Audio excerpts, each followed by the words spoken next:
அனைவருக்கும் வணக்கம். நேற்று பார்த்தீங்கன்னா நாங்கள் மீன் கடைக்கு தான் போயிருந்தோம். ஸோ இது ரெகுலராக வாங்குற கடை. அங்கே மீன் வாங்கிட்டு அப்படியே யோகிக்கு தெரியாமல் ஒரு விஷயம் பண்ண போகிறோம். அது என்ன அப்படின்னா, ரொம்ப வருஷம் கழிச்சு யோகியை கழட்டி விட்டுட்டு நாங்கள் 2 பேர் மட்டும் ஒரு ரோட் சைட் கடையில் போய் சாப்பிட்றதுக்கு பிளான் பண்ணியிருந்தோம். இது ரொம்ப நாள் ஆச்சு. போன வருஷம் போனது, அதுக்கப்புறம் போகவே முடியல. இந்த வருஷம் எப்படியாச்சும் ஒரு தடவையாவது போகணும்னு சொல்லிட்டு இருந்தேன். அதனால கருப்பு படம் போட்டிருந்தாங்க. அந்த சாக்கை வச்சு அவனை வீட்டில் விட்டுட்டு நாங்கள் அவனை கழட்டி விட்டுட்டு திருச்சிக்கு கலையரங்கம் பக்கத்தில் இருக்கிற ரோட் சைட் கடைக்கு தான் போய் சாப்பிட போனோம். அதாவது 3ஆம் நம்பர் கடைன்னு சொல்லுவாங்க. அந்த கடையில் டேஸ்ட் ரொம்பவே நல்லா இருக்கும். அங்கே போய் சாப்பிடலான்னு சொல்லிட்டு அங்கே தான் போனோம். நிறைய பேர் எங்களுக்கு முன்னாடியே அவ்வளோ கும்பல். அதாவது லேடிஸும் சரி, ஜென்ஸும் சரி, நிறைய குட்டி பசங்களும் சரி, எல்லாருமே விரும்பி சாப்பிட்றாங்க. ஆனால் இது ரெகுலராக சாப்பிட்லாமான்னு கேட்டால் அது பார்த்தீங்கன்னா அன்ஹெல்த்தி தான். ஏன்னா இங்கே போடுற ஆயில் எல்லாமே கொஞ்சம் அதிகமாக தான் இருக்குது. ஸோ இது ரெகுலராக நம்ம எடுத்துக்கக்கூடாது. என்னைக்காவது ஒரு நாள் ஆசைக்கு சாப்பிட்லான்னு சொல்லிட்டு போகலாம். போன வருஷம் போனது, அதுக்கப்புறம் இந்த வருஷம் தான் போகிறோம். அதுவும் யோகி இல்லாமல் போகிறோம். அது பார்த்தீங்கன்னா கொஞ்சம் வருத்தமாக இருந்தாலும் கொஞ்சம் சந்தோஷமாக தான் இருக்குது. ஏன்னா அவன் இந்த மாதிரி கடையில் சாப்பிடணுன்னா கொஞ்சம் யோசிப்பான். அவனுக்கு கொஞ்சம் நல்லா உட்காந்து ஹோட்டலில் ஃபேன் காற்றுல உட்காந்து சாப்பிட்ற மாதிரி சாப்பிடணும். எங்களுக்கு இது நாங்கள் லவ் பண்ணும்போது இந்த மாதிரி கடைக்கெல்லாம் சாப்பிட்ருக்கோம். அதெல்லாம் அப்போ சாப்பிட்டது. இவன் பிறந்ததுக்கப்புறம் இந்த மாதிரி பெரிய கடைக்கு போய் போய் சின்ன கடைக்கே போக முடியாத மாதிரி இருந்தது. ஸோ அந்த கவலையை போக்குற மாதிரி நேற்று சாயங்காலம் சனிக்கிழமை நாங்கள் ரோட் சைட் கடையில் போய் சாப்பிட்டோம். அங்கே பக்கத்துலேயே குல்ஃபி வண்டி எல்லாமே இருந்தது. நமக்கு அப்புறம் நிறைய பேர் நாங்கள் சாப்பிட்டு முடிக்கவே மணி 9:30க்கு மேலே ஆச்சு. அதுக்கப்புறம் 10 மணிக்கு மேலே தான் நாங்கள் வீட்டுக்கே வந்தோம். காவேரி பாலத்துலலாம் பார்த்தீங்கன்னா ஃபேமிலியோட எல்லாம் ஜாலியாக டைம் ஸ்பெண்ட் பண்ணிட்டு இருந்தாங்க. அதை பார்க்கும்போது எங்களுக்கு பழைய கால நினைவுகள்லாம் ஞாபகம் அதை பேசிக்கிட்டே வந்தோம். ஸோ ரொம்ப சந்தோஷமாக இருந்துச்சு. யோகிக்கு இது தெரியவே தெரியாது நாங்கள் அந்த திருச்சி போய் சாப்பிட்டோம் அப்படிங்கிறது. தெரிஞ்சா அவ்வளோதான், எங்களை 2 பேர்த்தையும் அடி பின்னிடுவான். ஸோ அதனால நான் சொல்லலை, வருத்தப்படும் அப்படின்னு சொல்லிட்டு அவனுக்கு அதுக்கு பதிலாக நாங்கள் வேற இடத்துக்குலாம் கூட்டிகிட்டு தான் போயிட்டு இருக்கோம். இதனால எங்களோட ஆசைகளையும் நாங்கள் அப்பப்போ பார்க்கணும் அப்படிங்கிறனால அந்த பிளான் பண்ணியிருந்தோம். சின்ன சின்ன ஆசைகளும் அப்பப்போ நம்ம பார்த்துக்கணும் இல்லையா, அதுக்காக தான். நேற்று பார்த்தீங்கன்னா கொடுவா மீன் கருப்பு கொடுவா இருந்துச்சு. அது 2 கிலோ அப்படியே எடுத்துக்கோன்னு அண்ணனே சொல்லிட்டாரு. அதனால வேற எதுவுமே வாங்கக்கூடாதுன்னு நான் சொல்லிட்டேன். அப்போ பார்த்தீங்கன்னா அந்த ஒரே ஒரு மீனை வச்சு 3 டிஷ் பண்ணலான்னு சொல்லிட்டு காலையிலேயே பிளான் பண்ணிட்டேன். எப்பவும் போல் மீன் குழம்பு, மீன் வறுவல் அது தனியாக பண்ணுவோம். அது இல்லாமல் எக்ஸஸாக நிறைய மீன் இருந்தால் அது குழம்புல போட்டாலும் மீதி ஆயிடுது, வறுவலுக்கு போட்டாலும் காலையில் சாப்பிடல நெஞ்ச கறிக்குது அப்படிங்கிறாங்க.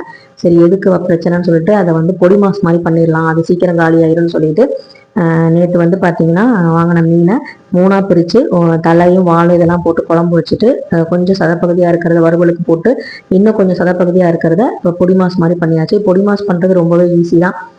2 பெரிய வெங்காயம் கட் பண்ணிட்டேன், பச்சை மிளகா, அப்புறம் கொத்தமல்லி, இஞ்சி பூண்டு பேஸ்ட்டு கொஞ்சமாக இருந்தால் போதும். அப்புறம் கடுகு போட்டு சோம்பு, பெரிய வெங்காயம், இந்த இஞ்சி பூண்டு பேஸ்ட்டு இதெல்லாம் போட்டு நல்லா வதக்குனதுக்கப்புறம் தக்காளி தேவையில்லை.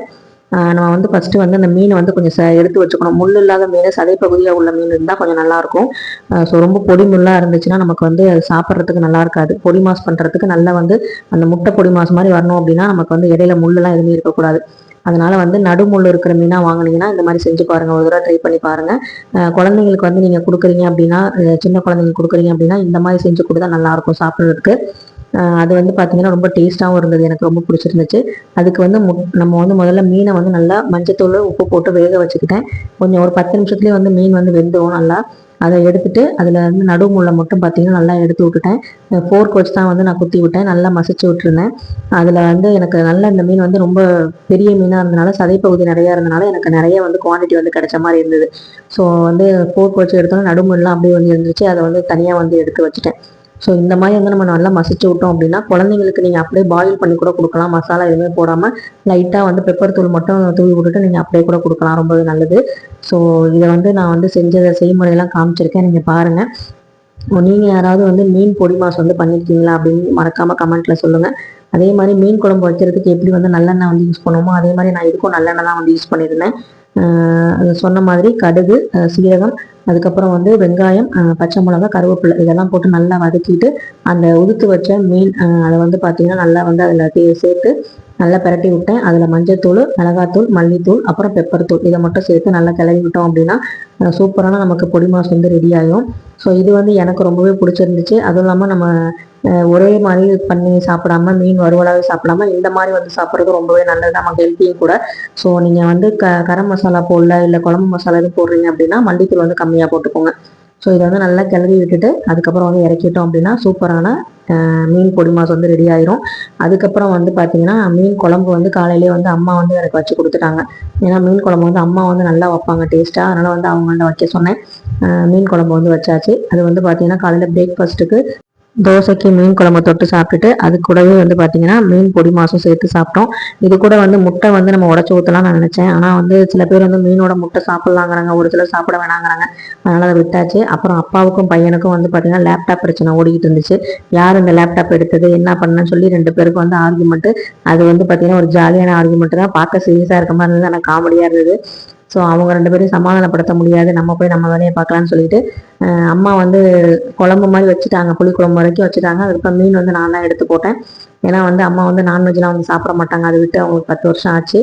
அது யோகிக்காக தான் வந்து வேண்டியிருந்தாங்க, யோகி பிறக்கணும் அப்படிங்கிறனால அவனுக்கு பிடிச்சதை ஒன்று விடணும்னு சொல்லி அவங்க நான்வெஜ் சாப்பிட்றத வந்து விட்டுட்டாங்க. ஸோ காலையில் வந்து பார்த்தீங்கன்னா பிரேக்ஃபாஸ்ட்டுக்கு தோசை, மீன் குழம்பு, அதுக்கப்புறம் வந்து மீன் பொடி மாஸ் வந்து ரெடி ஆயிடுச்சு. இதெல்லாம் சாப்பிட்டுட்டு டீ எல்லாம் குடிச்சிட்டு அதுக்கப்புறம் வந்து யோகியும் வந்து பார்த்தீங்கன்னா டிராயிங் கிளாஸ் வந்து கிளம்புறதுக்கு ரெடி ஆகிட்டான். ஏன்னா போன தடவை ஏற்காடு போன வாரம் போனப்போ அவன் வந்து போகலை. அதனால் காம்படிஷன் கிளாஸ் வந்து ஞாயிற்றுக்கிழமை வைப்பாங்க, அதனால் இன்னைக்கு வந்து அமுச்சு விட்டாச்சு. அப்புறம் சைட் பை சைடு வந்து பார்த்தீங்கன்னா நண்டு வந்து கிரேவி மாதிரி பண்ண சொல்லியிருந்தாங்க, பெப்பர் மசாலா மாதிரி. அதை வந்து பண்ணுறதுக்கு ரெடி பண்ணிட்டு இருந்தேன். அது கூடவே வந்து மீன் மசாலாவும் வந்து நல்லா வந்து நல்லா மசாலா தடவி வச்சு ஃப்ரீசரில் வந்து வச்சுட்டேன். ஸோ எண்ணெய் வந்து கொஞ்சம் நிறையா ஊற்றுன மாதிரி இருக்கும், ஆனால் நம்ம கிரேவி மாதிரி வர்றதுக்கு கொஞ்சம் நல்லாவே பதம் கரெக்டாக தான் இருந்தது.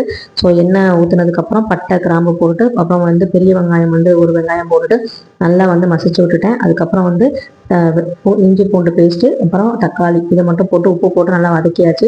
எண்ணெய் பிரிஞ்சு வரும்போது மஞ்சத்தூள், மிளகாத்தூள், மல்லித்தூள் இது மட்டும் தான் வந்து போட்டேன். அதுக்கப்புறம் கொஞ்சம் பெப்பர் தூள் 2 ஸ்பூன் போட்டு அது எண்ணெய் பிரிஞ்சு வர ஸ்டேஜில் அந்த நண்டை வந்து மசாலாலாம் பிரட்டி எடுத்தாச்சு.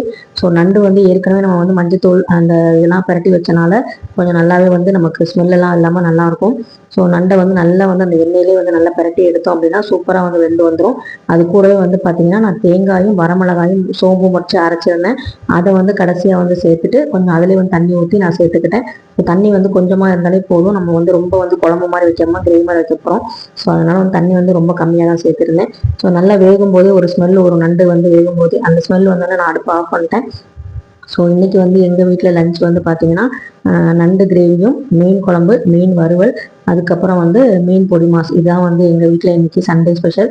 உங்கள் வீட்டில் இன்றைக்கி என்ன சண்டே ஸ்பெஷல் அப்படின்னு மறக்காமல் கமெண்ட்டில் சொல்லுங்கள். இல்லை நாங்கள் எதுவுமே பண்ணலைங்க, இன்றைக்கி நாங்கள் வந்து நாகசதுர்த்திக்கு பூஜை தான் பண்ணோம் அப்படின்னா கண்டிப்பாக அதையும் சொல்லுங்கள். எல்லோருக்குமே அந்த இறைவனோட அருள் பரிபூர்ணமாக கிடைக்கணும். என்னால் இன்றைக்கி சாமி கும்பிட முடியாது, கோவிலுக்கும் போக முடியாது. அதனால் அடுத்த வாரம் ஃபுல்லாக வரலட்சுமி நோம்பு வேலையாக தான் இருக்கும், ஆனால் நான்வெஜ்லாம் எடுக்க முடியாது. ஸோ அதனால் வந்து இன்றைக்கி வந்து நல்லா வந்து எடுத்து அப்பாவுக்கும் பிள்ளைக்கும் நல்லா சமைச்சு கொடுக்கலான்னு சொல்லிட்டு எடுத்து கொடுத்தாச்சு. நல்லபடியாக வந்து நேற்று நைட்டும் போய் நல்லா வந்து ரோட் சைட் கடையில் ரொம்ப வருஷம் கழிச்சு போய் சாப்பிட்ட மாதிரி இருந்தது. ஸோ அந்த என்ஜாய்மெண்ட்டோட நல்லபடியாக நீங்கள் சண்டே ஸ்பெஷலையும் முடிச்சாச்சு. நீங்கள் இந்த மாதிரி உங்கள் பிள்ளைங்களுக்கு தெரியாமல், நீங்களும் உங்கள் கணவரோ தெரியாமல் வந்து எங்கேயாவது போயிருக்கீங்களா அப்படின்னு மறக்காமல் கமெண்ட்டில் சொல்லுங்கள். அந்த மொமெண்ட் எப்படி இருக்கும் அப்படிங்கிறதையும் சொல்லுங்கள்.